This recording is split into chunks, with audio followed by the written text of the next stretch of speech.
بعد ناقص برهان انه النزوح السوري خطر وجودي على لبنان وعلى اللبناني بحياته.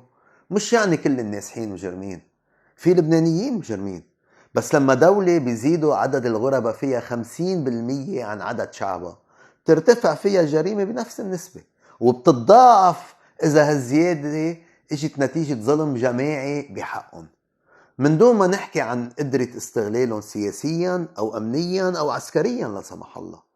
ما لازم بقى حدا يعتبرنا عنصريين إذا حكينا هالواقع. هول يلي عم بيتباكوا ويزايدوا اليوم هن وصلونا لهون بسكوتهم، لبل بقبولهم، لبل بتواطؤهم. طب شو العمل؟ نحن قدمنا كتير مشاريع عملية على مستوى الدولة والبلديات. هن بدل ما يتباكوا يعملوا شيء، وما يكون عملهم تحريضي أو اعتدائي، لأنه هون كارثة أكبر. المطلوب مش اعتداء، مطلوب ترحيل كل معتدي على القانون اللبناني والدولي. وبعض الإجراءات السهلة والسريعة: 1. ترحيل السوريين من السجون اللبنانية فورا بقرار من وزيري العدل والداخلية. 2. ترحيل القوى الأمنية لكل سوري داخل على الحدود من معابر غير شرعية، أو داخل على معابر شرعية بس معه بطاقة نزوح. 3. ترحيل كل عامل سوري مخالف لقانون العمل بقرار من وزير العمل.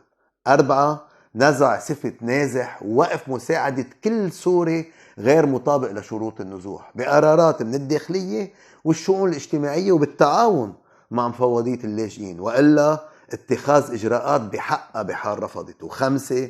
طرد البلديات من نطاقها لكل سوري مخالف للقوانين. انتهى وقت الاستثمار السياسي بالنازحين والمتاجرة بدم اللبنانيين، وصار وقت الشغل والجد لنشوف مين بيبقى بالميدان.